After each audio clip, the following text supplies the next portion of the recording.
So according to my computer, is now 5:02. Let's assume then that everybody has finished his or her working day and is now comfortable behind her or his computer to get started with this Houseful webinars titled From Water Polluters to Water Producers, the Green Buildings and the Social Impact Challenge. So quite a complicated title, but we will explain you why. This webinar is co-produced and co-organized by Icons in Innovation Strategies, which is the Italian foundation I work for as a journalist and as an editorial manager, and which is the foundation in charge of the dissemination activities of the Houseful project. So no need to say it because all of you know it, but I repeat it again. This is a European project aimed at fostering circularity in the housing sector. As you can imagine, its range of activities is very wide, too wide to be resumed here just in a few minutes, but I invite you all to visit their website, houseful.eu, and bear in mind that this range of activities revolves around several pillars, and one of them is water. And this is why I welcome at last our outstanding panelists. First of all, Ainhoa Gaudes, right? I pronounce it well. Joining from Barcelona, working for LEiTAT, which is also Houseful project leader. Hi, Ainhoa, welcome. Thanks for joining. Then from Vienna, Austria, we have the yellow guy, Marco Hartl, working for Alchemia Nova, environmental engineer. Hi, Marco. Hi, Diego. Nice to be here.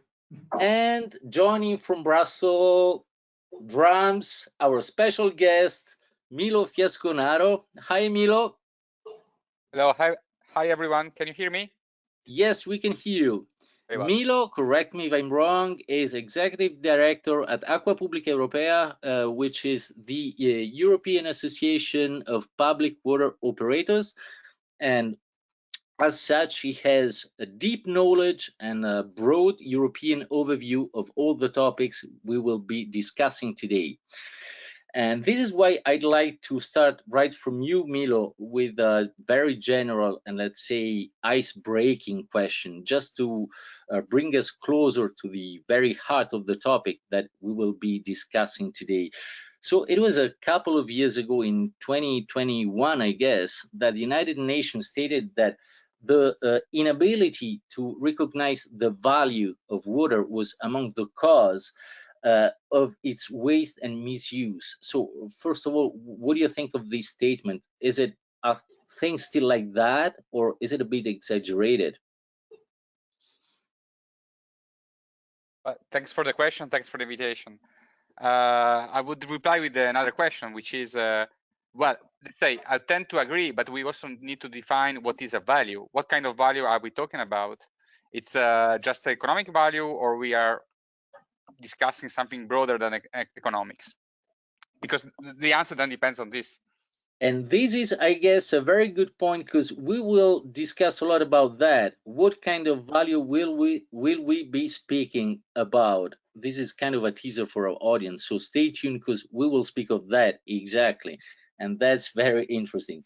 So after this good element of suggestion by Milo, I would like to ask Marco to step in for a question which might sound kind of a question for dummies, but as I said before, I firmly believe that the only stupid questions are the one you don't ask. So I dare anyway, hoping that it will help our audience to appreciate the potential of the solution that we will be discussing today. And without spoiling too much, because we will get into the details with your presentation, but basically, what can be wastewater a sustainable resource for? So how can it be basically used? Just an overview.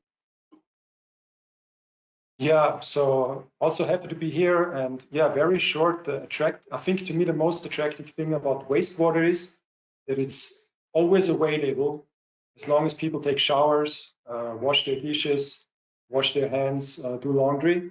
And so we are independent from rainfall, we can carry food rods, and if we treat the wastewater on site, we have a wastewater resource and source available at the building all the time.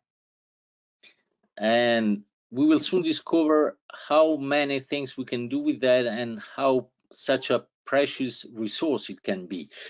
So now I give the floor to Ainhoa, and I thank you a lot for being so patient, but it's now your turn. I know that with you we'll dig a lot into the topic of the legal framework, and just to set the context and help our audience to understand, correct me if I'm wrong, but I guess that compared to material waste, which has been on the political agenda for years and decades probably, wastewater, the treatment of wastewater is kind of a relatively new topic for our legislator, isn't it?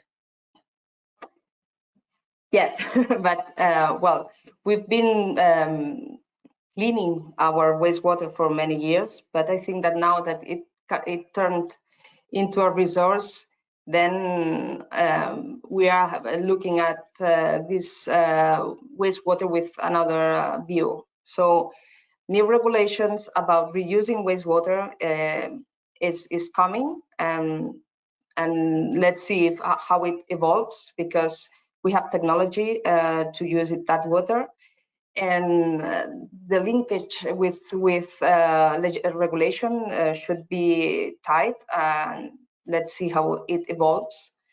But yes, it might be new regulations coming. Exactly. We'll discuss about that, and we'll immediately discover more with your presentation, Ainhoa, right? Yeah. So I ask our social media manager to put in condition to share your screen. I don't know if you already can. And I invite in the meanwhile Milo and Marco to step in at any moment if they want to add something, because I think what Ainhoa will tell us will be a matter of discussion. Good. So do you manage to share your screen, Ainhoa? No, yes. I can't. He's able to share. All right, so you should be enabled to share your screen. Just ask for patience.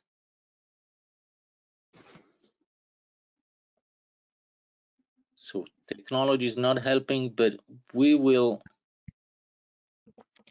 win. Yeah. Okay. So can you see my screen? Perfectly. Yes. Yeah. The presentation is okay? Yes, it is. Okay, perfect. So thank you again for inviting me to this webinar, also to Icons for organizing this wonderful webinar. And well, I would like to start giving a brief overview of some of the new challenges that climate change and global change are fostering and also the challenges that we will have to confront in the recent years, in the next years. And the first reason, the first thing we have to think about is why do we have to reuse water? And of course, many of us in this panel, we are from southern countries, and we are used to climate, to the Mediterranean climate. But in the north and center of Europe, maybe they're not so used to that. But if you see the image here, you may know the hunger stone in the Elbe River, and it is not a good omen. And this problem, well, probably it was a big surprise for some visitors.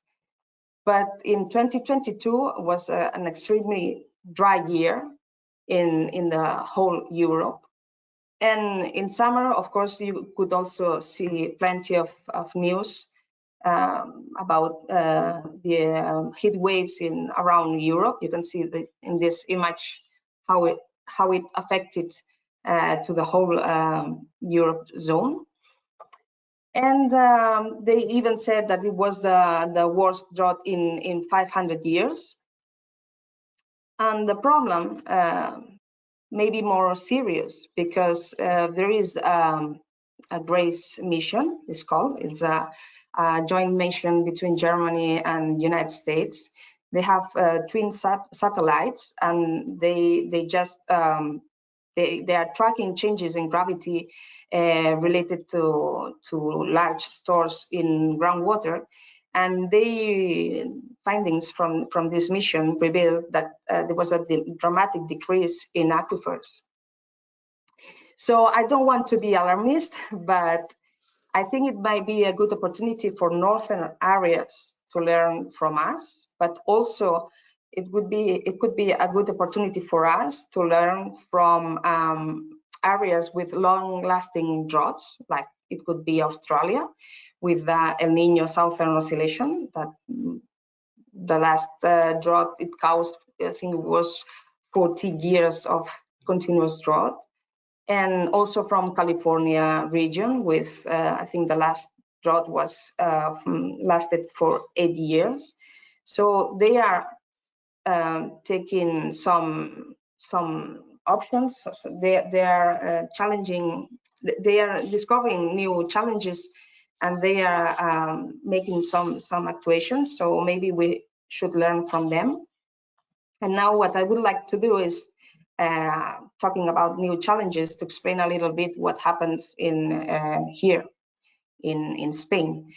In my region, in Catalonia, for instance, we have droughts more or less every 3-4 years during the last decades. We are getting used to that kind of droughts. And now we are facing the second year of a severe drought. And we have our drinking water reserves, well, 28%. Yesterday I was checking that value was 27. So it's an important issue to have into account, especially for this summer. And that's why we started taking some actions against that problem.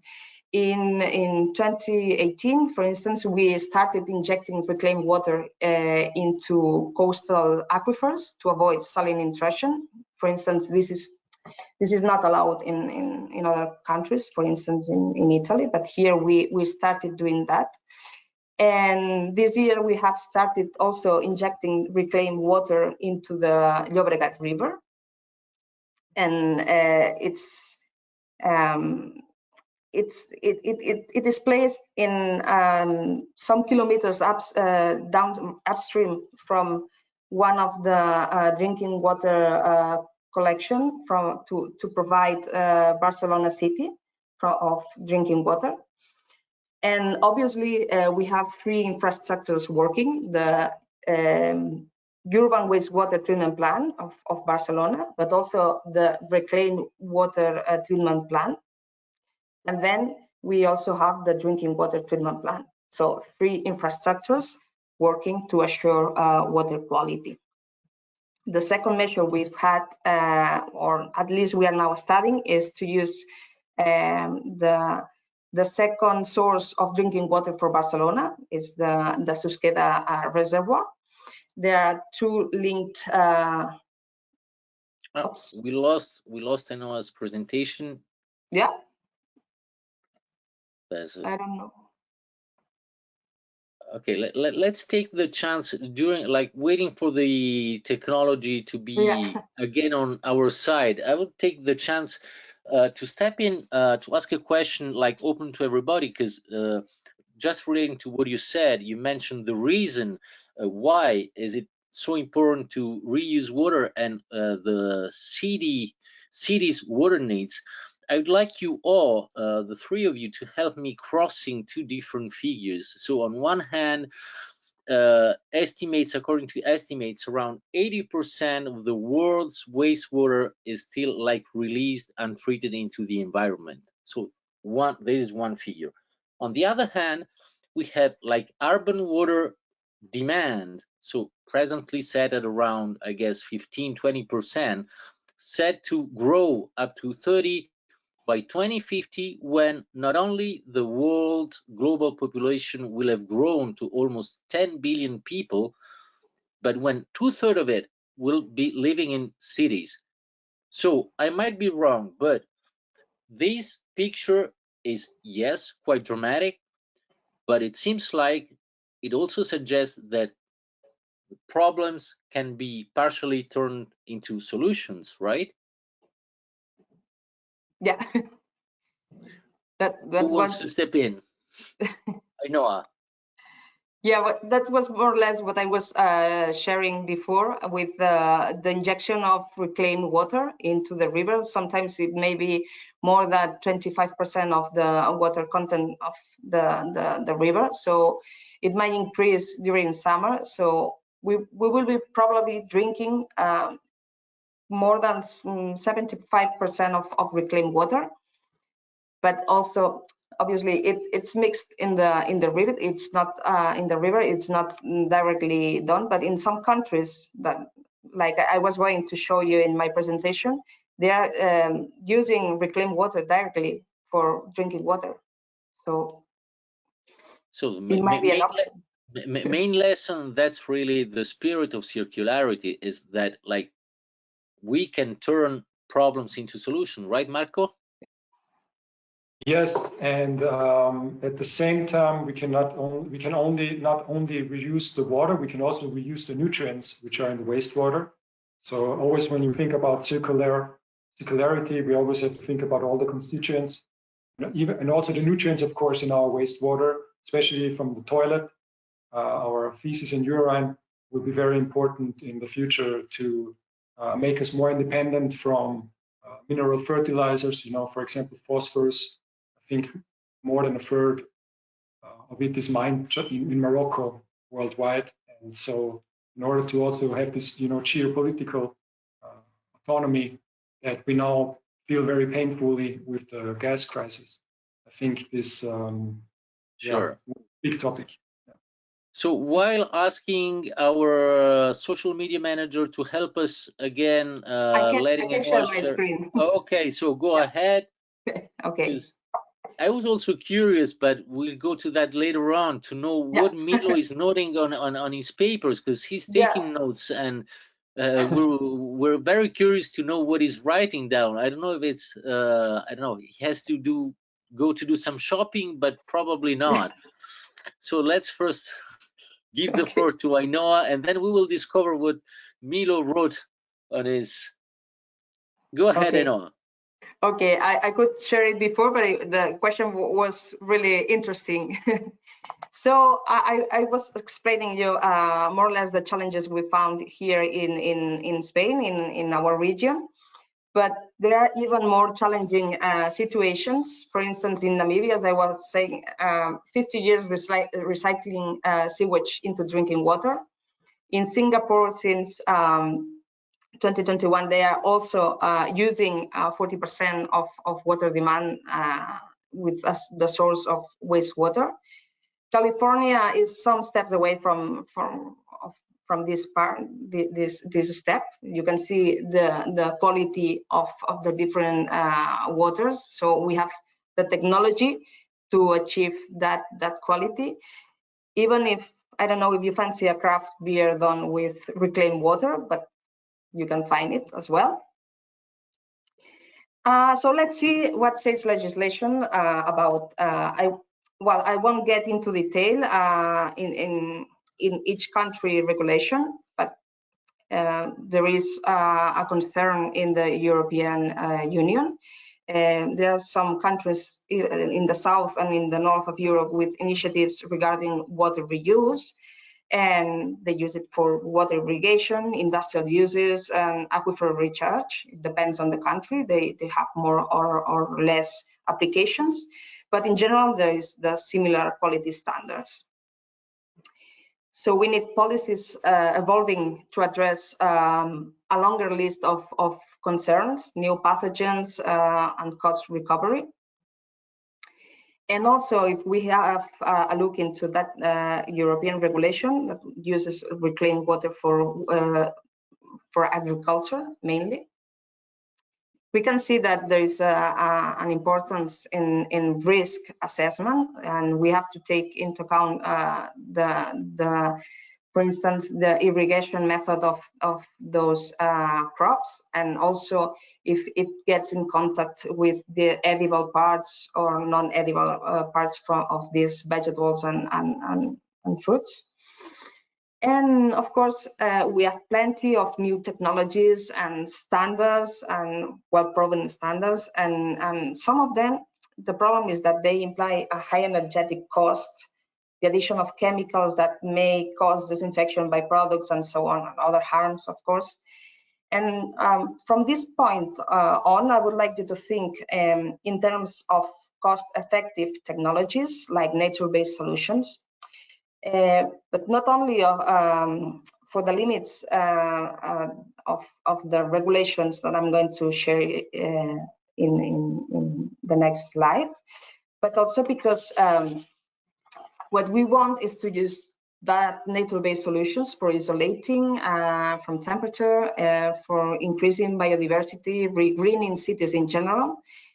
So we have to think in alternative irrigation sources.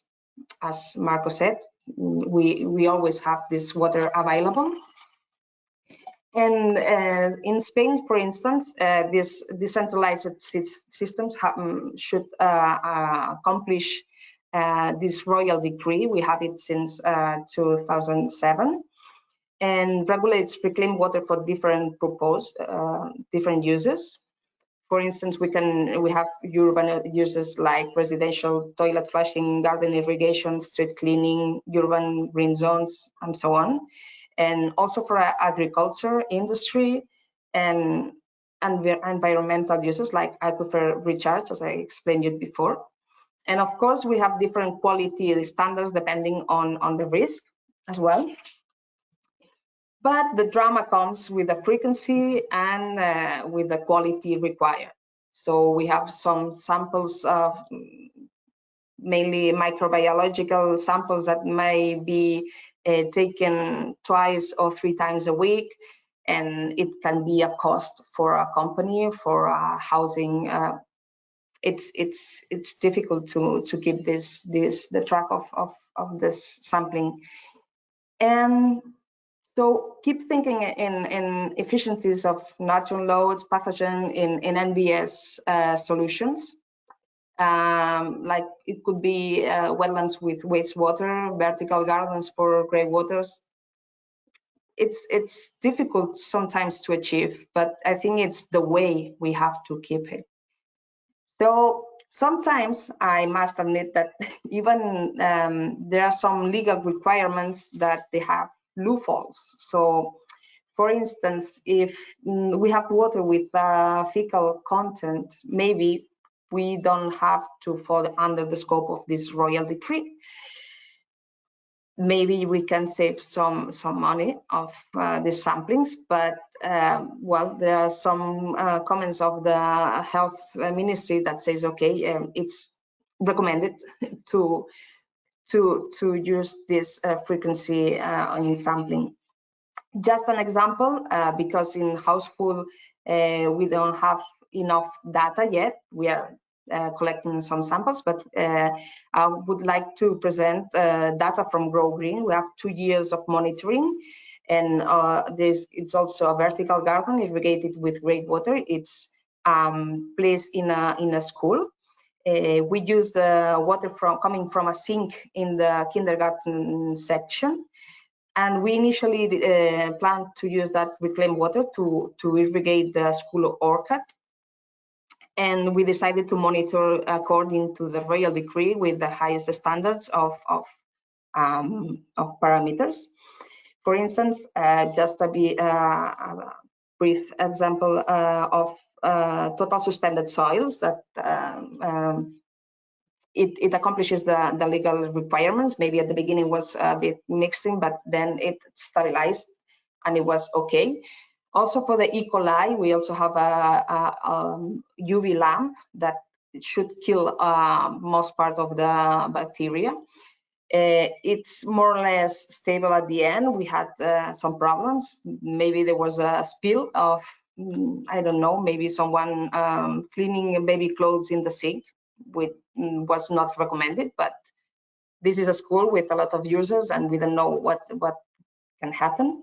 Also, for the turbidity was quite, was achieving the quality standards at the end in the outlet.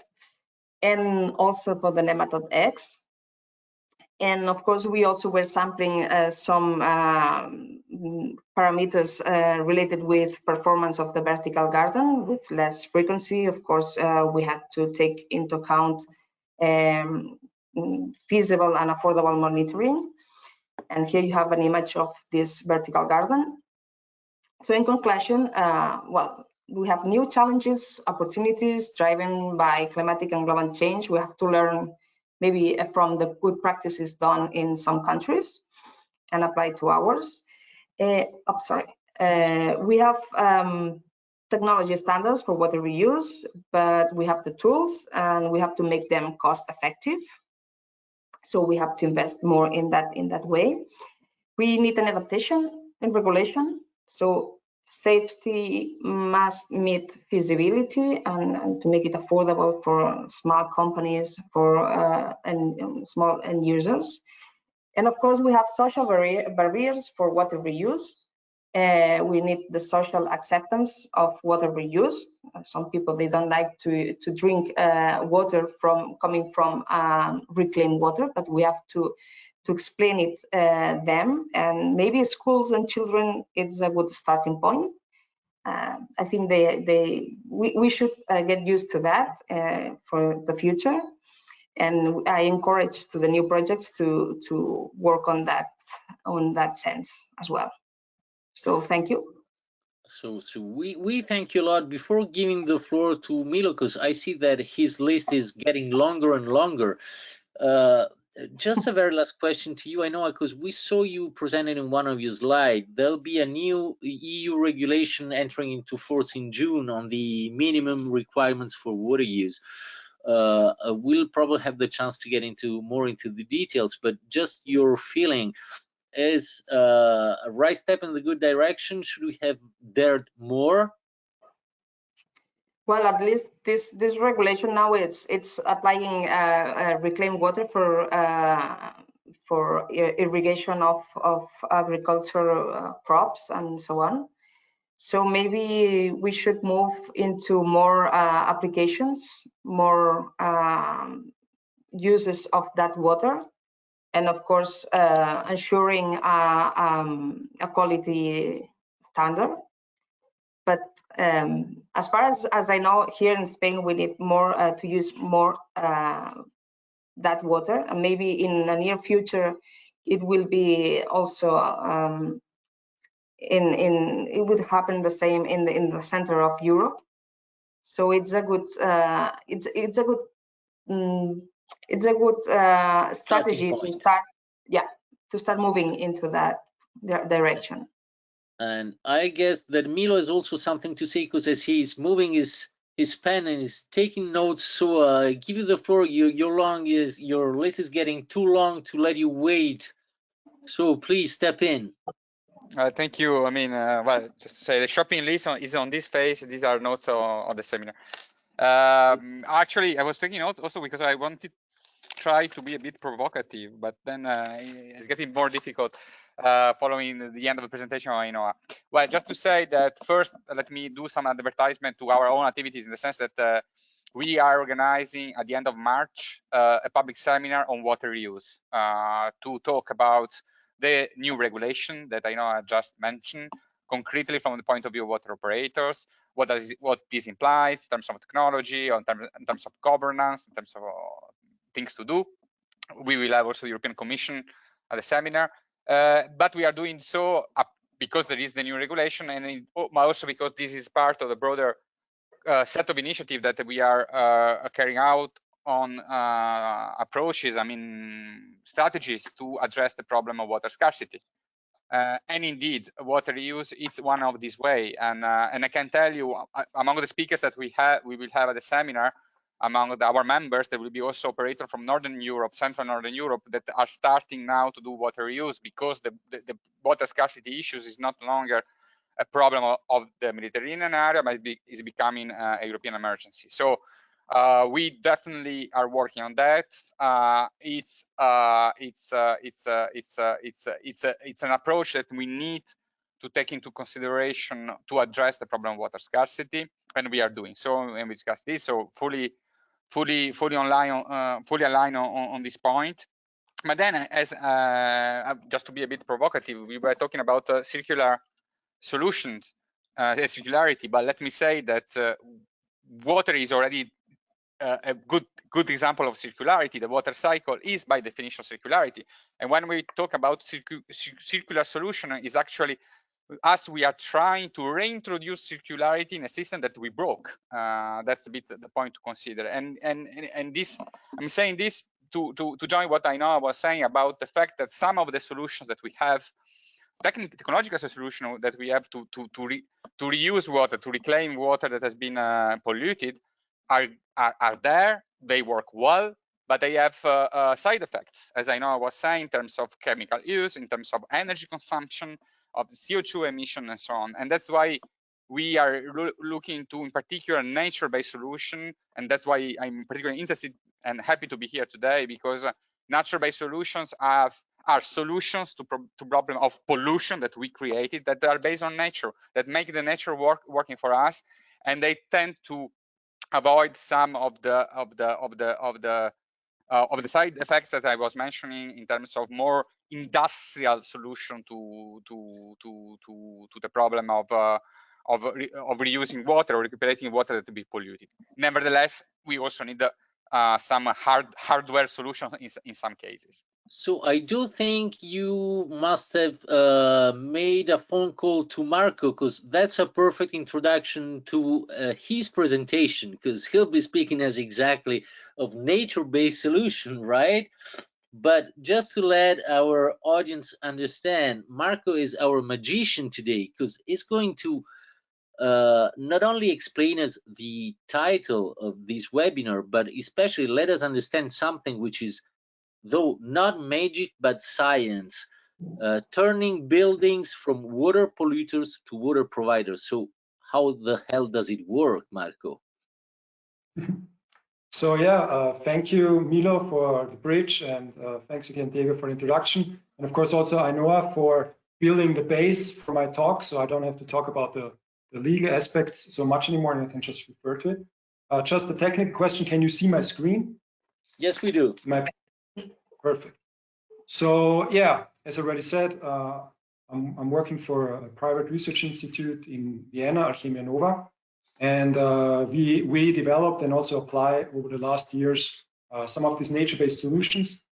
And yeah, as already said in the introduction, we discharge still 80% of wastewater worldwide without treatment.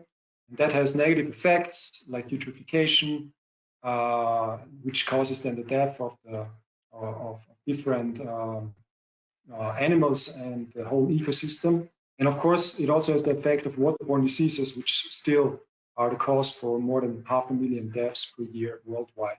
And what we also, what I kind of like hinted at already, we also introduce new pollutants, not only by technical treatments, but already by the daily activities that we have and what we flush down the toilet, or what we consume, like pharmaceuticals and hormones, which then go through the toilet into the water systems. And they are a growing concern for the ecosystems and the human health.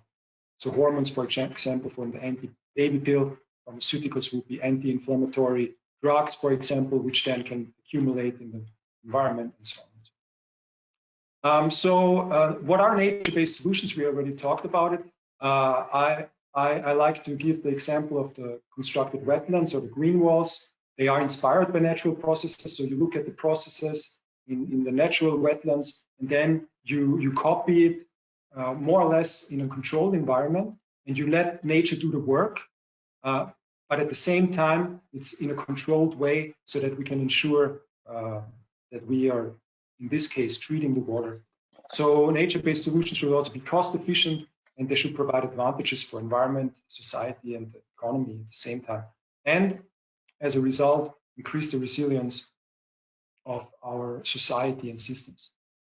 So this is just an overview over different nature-based solutions for wastewater treatment. I will not go into detail into it. I can just recommend very much this open access book from the International Water Association. Here's a QR code. And we will today focus on these building-based systems and on the wetland systems. And these nature-based solutions, the one beautiful thing about them is as well that they, in the case now for, as an example of the wetlands, they not only have the potential for water and nutrient reuse, but they offer co-benefits like biodiversity. They can even be used as a food source, maybe, of pollination. They increase biodiversity, carbon sequestration. They can regulate the temperature in urban areas because the green, through evapotranspiration, reduces the heat. Storm peak and flood mitigation, biomass production. And of course, they also have a recreational and aesthetic value. I will show some pictures later on. Examples in the urban environment for nature-based solutions would be green roofs, can be distinguished between intensive green roofs like on the top or extensive ones on the bottom. Green living walls or green walls or vertical green infrastructure, which, as I said before, has all these co-benefits as well. And constructed wetlands in general, which could be used like a big park next to or within a city at the same time. Why is this so important for cities? If we zoom out a bit, maybe again, because later on we will look a bit more into some demo cases in buildings. So if we look at a city which has a lot of gray infrastructure and a lot of buildings and roads, we have the rain coming down on all these sealed surfaces, and everything is collected, mostly like, for example, in the case of Vienna and most other Western cities, is collected in a combined sewer. So the wastewater from the houses, the domestic wastewater, and the rainwater and snow melt water is all collected in this combined sewer. And if we now imagine there's a very heavy rainfall, extreme weather, which will increase with climate change, then we will have situations where wastewater treatment plant capacity for the inflow is too low. And that's why we have these combined sewer overflows, where then these just open because the capacity of the pipe is too small. They just open and all the wastewater and rainwater, the whole mixture goes into the environment. This is the status quo in most of the cases. Now, the more ideal vision here from a paper of Fabio Masi from LEiTAT in Italy, is that we apply these nature-based solutions, which I gave examples before already. We have roof-constructed wetlands, vertical gardens, ponds, constructed wetlands, which give water and nutrients for crops, park areas, and so on and so forth. Sustainable drainage systems, which act like sponges to keep this water above. I guess we lost Marco. We can't hear him anymore.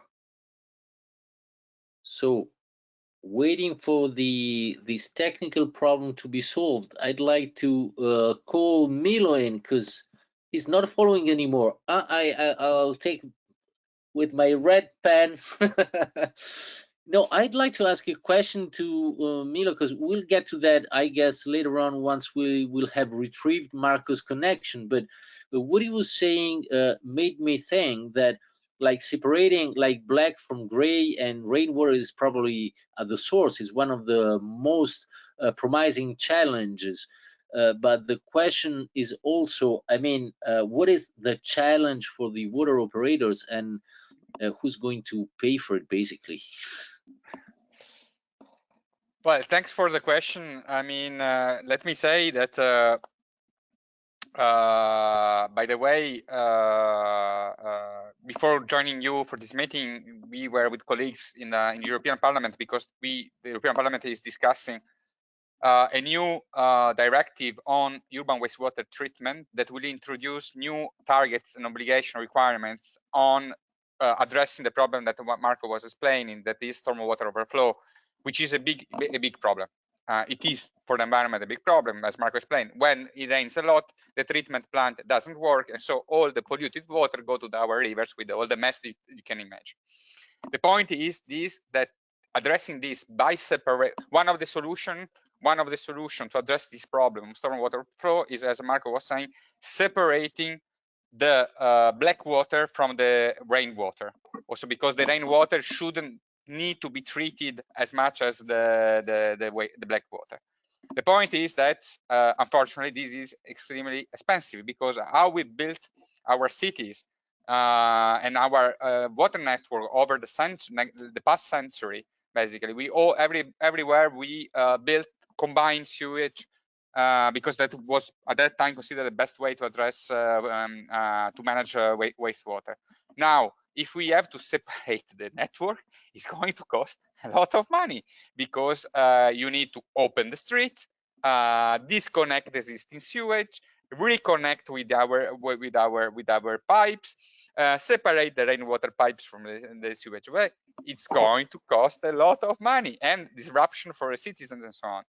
So we need to go, in some cases, we need to go for that. There are other solutions which are called the so-called gray solutions, which can be kind of another way to address the problem of stormwater overflow. But it's gray. I mean, it's gray means that it's based on concrete, which has a lot of CO2 emission, and it's also costing a lot of money. The other way around is increasing nature-based solutions, indeed, that are much more resilient, less expensive, and less environmentally damaging. The point is that we need technology. We need new technology. I mean, we need nature-based solution that we know that works, and we also, it's more complicated from a governance point of view to implement this solution, because you need to convince landlords, road managers, so on and so forth. Then there are also some other additional economic implications, but that maybe I will mention that at the end after Marco has okay, let's see if he's back with us. Marco, can you hear us? I think he's frozen. Marco, are you still there with us? Can you hear us? I guess the connection is a bit slow. Can you try to speak, please, Marco? Sorry, I don't know. I have a choppy internet connection. Yes, you're back with us. You probably heard. Thank you, Milo, for jumping in. And sorry, yeah, okay, I would just continue.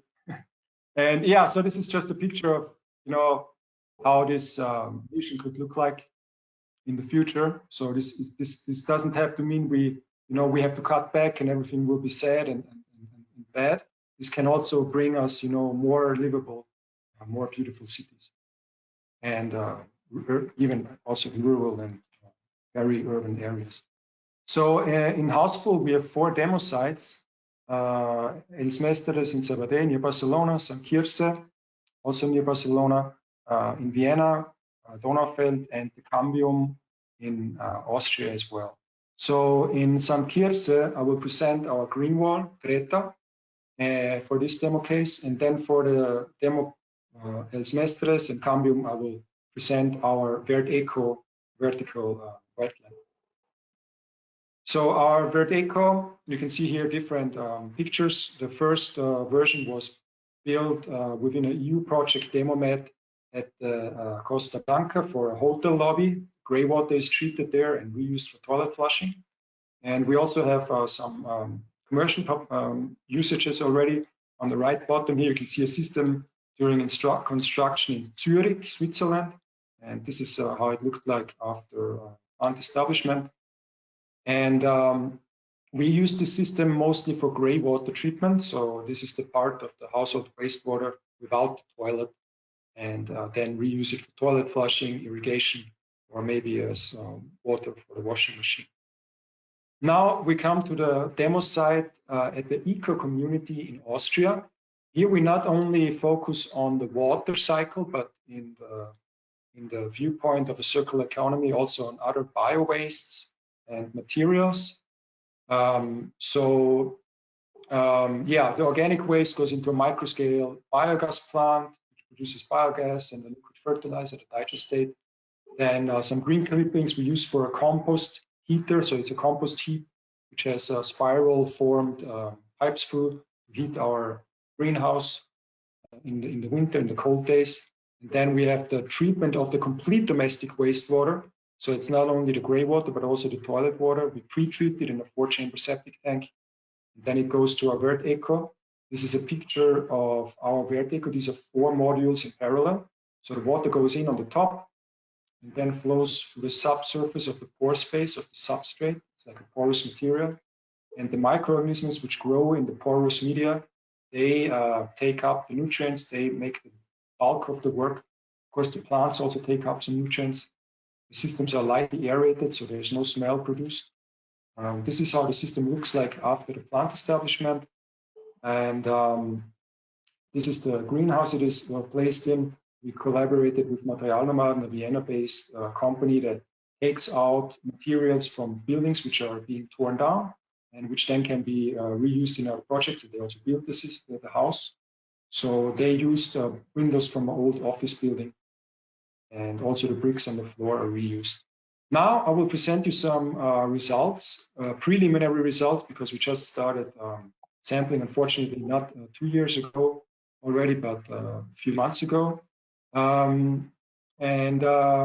Also looking at the water reuse regulation that I know of, we've presented before already, the European one, because the goal will be here as well to reuse the water, the treated water for irrigation. So we have here the parameters, ammonium, E. coli, Legionella, total suspended solids, biological oxygen demand, turbidity. This is the value at the influent.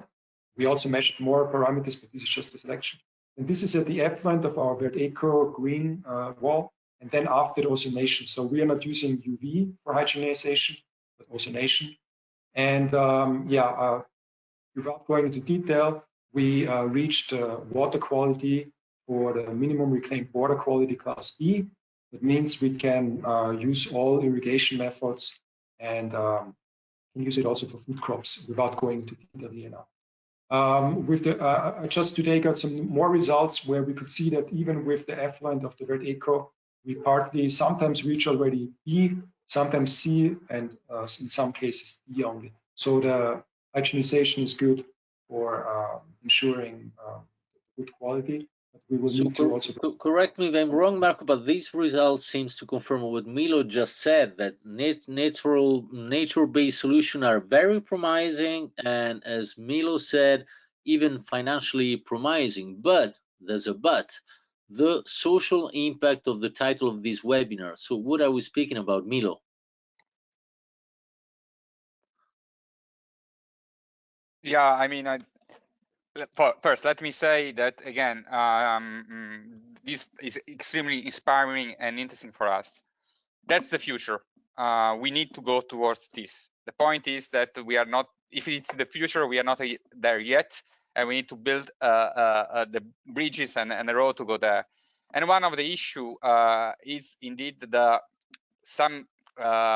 I don't want to make the thing too boring, but it's related to the economics of the water sector. Let's put it this way. I try to explain myself. Okay, we need a natural-based solution to separate the rainwater from black water.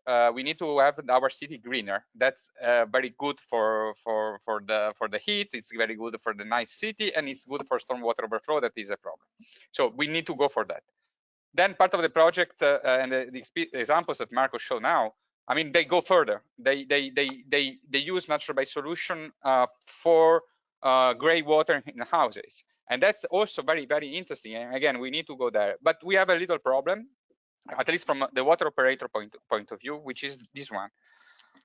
Most of the costs of providing water services to citizens, drinking water and sanitation for water utilities are fixed costs, in the sense that the costs that do not depend very much on the quantity of water that is produced, but on the fact that there is a network.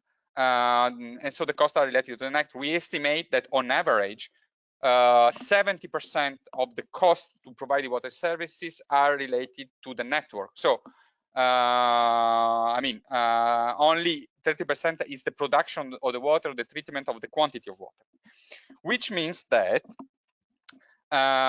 basically, if we start to disconnect houses from the water network because they treat their water on their own on their site, and so they don't need any longer to use the water network, this is very good. But the point is, it's really good for everyone, for the environment, for everyone. But as things are now, it means that we still need a network for all the rest of the houses that will pay for the same cost, basically, because as I said, most of the costs are fixed, which means that a lower number of people will have to pay for the same costs. So this is something that we need to take into consideration, because in order to go there for everyone towards the future that Marco showed, we need to find a way that is socially sustainable. Also, because if we consider that, I mean, these natural-based solutions are easier to implement in new buildings rather than existing in older buildings, and that poorer population tends to live in older buildings, this may involve that we actually risk to have a higher cost for poorer people, which is a bit of a problem. Are there already some solutions on the table to redistribute this cost or not? I mean,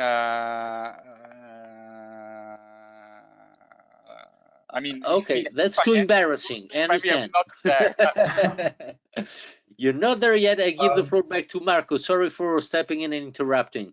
Yeah, no, thank you. It's a very interesting discussion, and I think this is one of the main discussions. We will go into more detail later on when we open up the discussion among us. And yeah, just a short answer from my side. I think the system is built for the linear paradigm: take and then use and then waste and flush down everything approach. So we have to change our whole system, our whole viewpoint, and part of it will be the infrastructure as well that will have to be changed, and maybe also the billing system to give initiatives or incentives. But of course, we cannot forget, or we shouldn't overlook the social aspect, and make basic need more expensive for people who anyway have financial struggles. I'll just finish. There are just a few more slides. So the WERT-ECO, which showed already before very good results, grey water even works well with the domestic wastewater. And what I forgot to say before was, why did we try to treat the whole domestic wastewater? The reason is just because it is so expensive to separate the grey water streams from the black water streams in the building after it has been built already. So in this demo site, we wanted to look for options where we don't have to implement this reconstruction of the building to separate the grey water. So here we took the whole mixture of grey and black water, the domestic wastewater, pre-treated it with a settling tank system, and then treated it.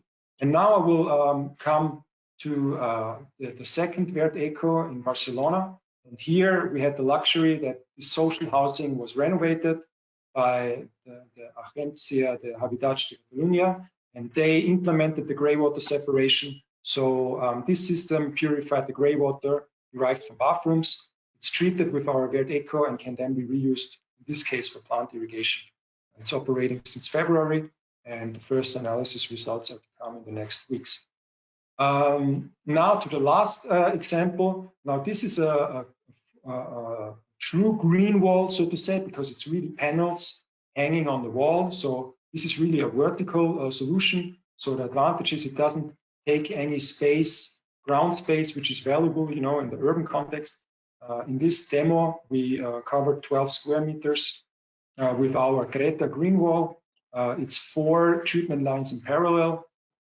We purify the grey water from bathrooms, and in this case also the rainwater from the roof section. The treated water, again with an ozonation unit afterwards, in this case, is then reused for toilet flushing. And so far, we haven't heard any comments or complaints from the tenants, so we assume they don't even know you know, that they are flushing the toilets now with reclaimed water.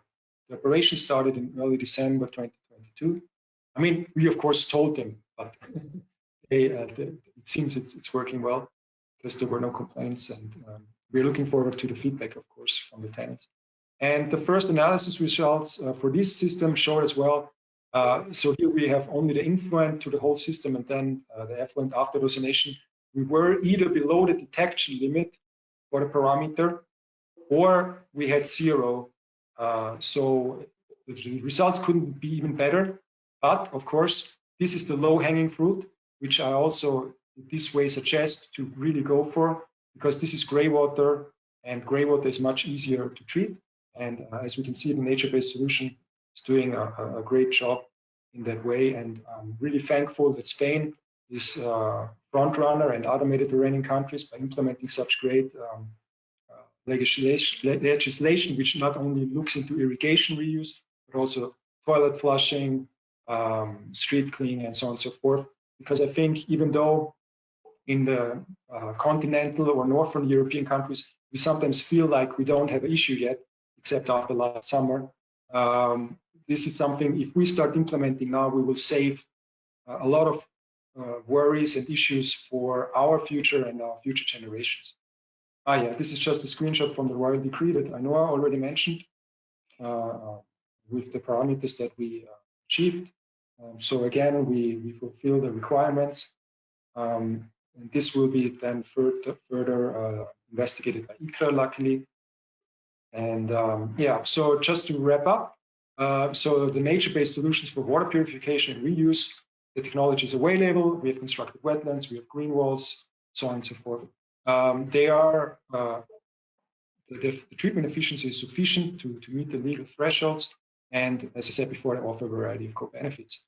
The challenges are, of course, the economics, but in this way, I also this could also be an interesting discussion to also consider the positive and negative external effects of this solution and the alternatives.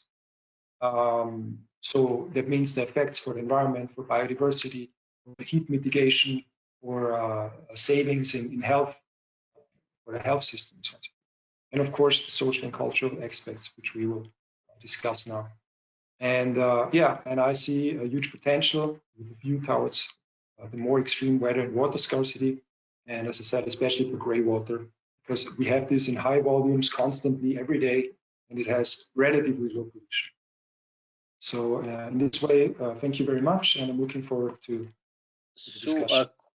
According to the clock, we would have come to the end of this webinar, but this is now when we're getting to the point. So I think our audience also would agree, like, to stay a couple of minutes more and to finally go to the heart of this topic, because I saw that Milo was doing like that while Marco was speaking, because I guess we just touched one of the most sensible points, the one we just discussed, and Marco had surely something to say about that, about this social challenge. So Marco, first of all, I think you wanted to reply to Milo and enrich what he just said, and then I'll give him the floor. No, I mean, I already gave the short answer that of course, I understand that the infrastructure providers, they also face challenges because they have this funding model at the moment where consumers pay per head and not per water used. But as water is becoming a more and more scarce resource, I, with my naive thinking, feel that it maybe doesn't make sense anymore to just charge per head, but also charge per volume, also in order to incentivize people and companies and communities or regions as a whole to be more aware of their water use and water savings. And yeah, and I think that we have to look at it from the bigger perspective, where we have to rethink the whole system. In the frame of a circular economy, everything is connected. We have to think about the nutrients in the wastewater. There, maybe we have to think about compost toilets, complete source separation, to have the black water, put it into biogas plants in order to produce biogas for heat and electricity. and then the digestate can be used as a fertilizer. The water, the gray water, is treated, and as we already discussed, used. And you know, there are so many touching points with other resources and material flows. There it becomes very complicated because you touch different legislations, the waste legislation, the wastewater legislation, environment legislation, da, da, da, da. But that's why it's so important that we have these webinars, that we have these discussions with people from different sectors, so we can find solutions together. But I might be wrong, but I think that Milo was nodding, especially when you mentioned the point of the external cost of the alternatives, right, Milo? Was it?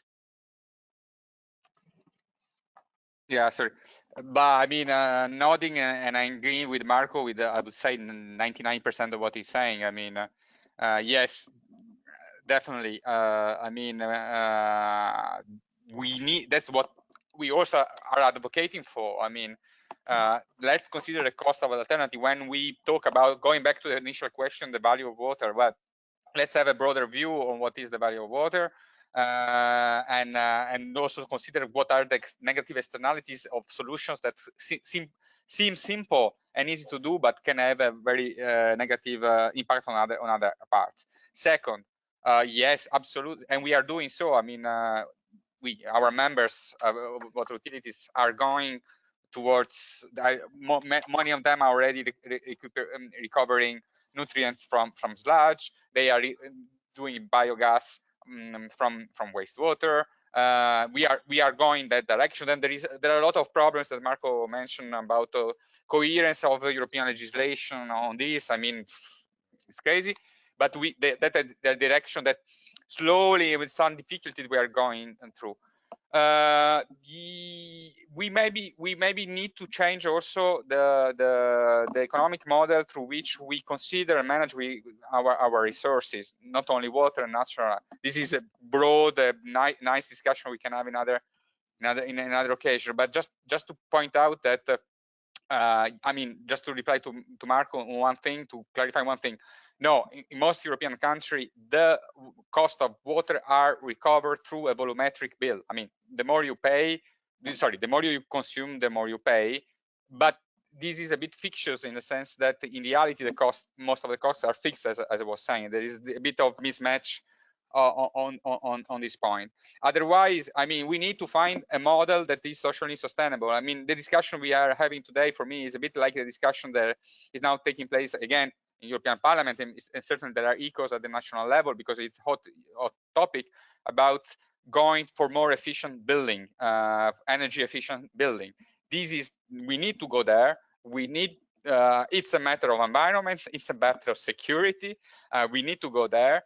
The point is that it's going to cost a lot of money, and who is going to pay for that? Can more vulnerable people afford for new requirements? Is this legislation going to create distortion and affect more those that are more vulnerable? I mean, these are things that we need to consider. And the same reasoning is for what I was saying about disconnection of the network. Is exactly the same kind of issue that we have there. I mean, some can go for natural-based solution, some other probably not, and we need to find a way to be sure that everybody is going in the same direction at the same rhythm, because otherwise we have a distortion in the distribution of the costs. We need to find, this is a political issue that we need to find political solutions. But let's work on that and let's discuss it further in the future, because this is the future, as I was saying, and we need to go there. Just to give some figures, if I'm not wrong, like concerning the European Commission proposal of revising the urban treatment wastewater directive, it should cost something about like 4 billion per year, right? So you are very quite very well informed, Diego. Actually, the estimation of the European Commission are more than this, is about 7-8 billion euros per year. So it grows since overnight. Additionally to what we are already spending now, and additionally to what is needed, what would be needed to reach compliance with existing legislation, because in many countries we are not yet, Italy, Spain have also some problems on that, are not yet compliant with existing legislation. So roughly speaking, in Europe, on average, every person, not household, spend nowadays 200 euros per year for water services. Just to comply with with the existing legislation, you will need to add 30% to that. So almost 300 euros plus additional 7-8 billion euros per year to redistribute among all citizens. And this is a low range estimation, because we have other higher estimation. So I mean, is it a lot? Is it not a lot? Well, it depends. For some families, it can be an issue if you add up to the energy bill, to the health, to the excess of the health. I mean, what we say, we need to consider the distributional effect of some policies. So Houston, we might have a problem, right? It's what I guess I understand. Just a question, especially to Marco, but I know I might have like her say also. I guess one of the problems is also that all this process involves a lot of several different stakeholders, which have to be part of this process. So are these, and Milo could probably answer later about like concerning the water operators, but are all these stakeholders ready to step into this process? Well, sometimes I think that maybe we should invite more the stakeholders into the European project to get into contact with our technologies and to push a little bit towards this direction, because I think that they should foster that kind of new uses of wastewater and new concernings and new challenges.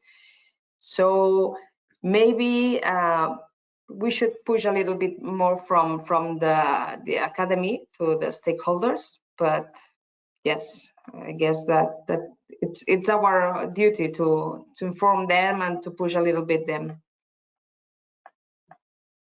I don't know if Marco was Yes. wanting to say something.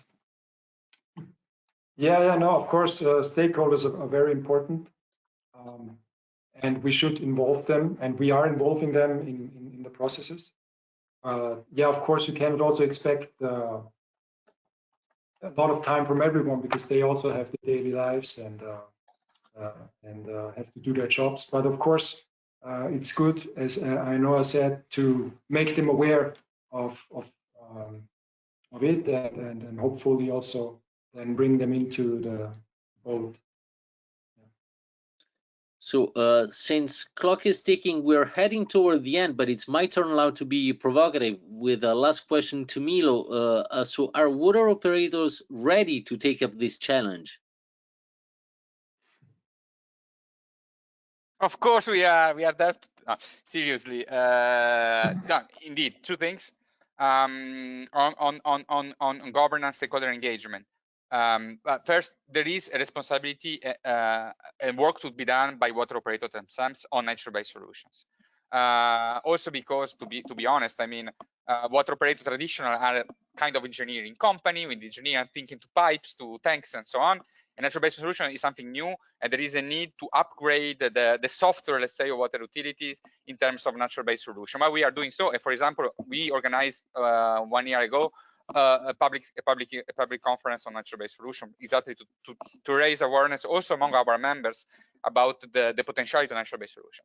Second, yes, for some of the solution that Marco presented, water operators cannot do that alone, because we are talking about land management, and land management is not in the power of water utilities, is in the power of municipalities or regional or local authorities. It's a political dimension, because you're talking about how to use the public space, and for doing so you need stakeholder engagement. So there is a responsibility on our side, there is a responsibility at the society at large and the political level. So thank you, Milo. I think that I'm really sorry to cut this very interesting debate, but our available time is more than over. I thank you all not only for your contribution and your participation, but also for your smile, because you made acceptable even quite a dark picture. So but I'm sure all this was very interesting, like for our viewers, for our audience. Before thanking everybody, I just want to end me too with a couple of good news. So the first one is that this webinar is going to be soon available on both Houseful website and YouTube page. And the next one is that it's not over, because there'll be one more Houseful webinar in few weeks. I'll tell you now when. So the time has come to really thank you a lot. Ainhoa, first, thanks a lot, Ainhoa. Thank you too. Then thanks to Marco. Thank you. And Milo for Thanks being to you. with Very us. interesting. Thanks To you. all of you who resisted until the end, I give you a message, and I tell you, let's meet once again here online to discuss the topic of waste for the next webinar on April the 4th. And by that date, I invite you all to follow both Houseful Project and Icons Innovation Strategies LinkedIn pages for regular updates and for registering. So save the date and see you soon. Thanks to everybody. Thank you. Thank you. Bye-bye. Bye. Thank you. Bye.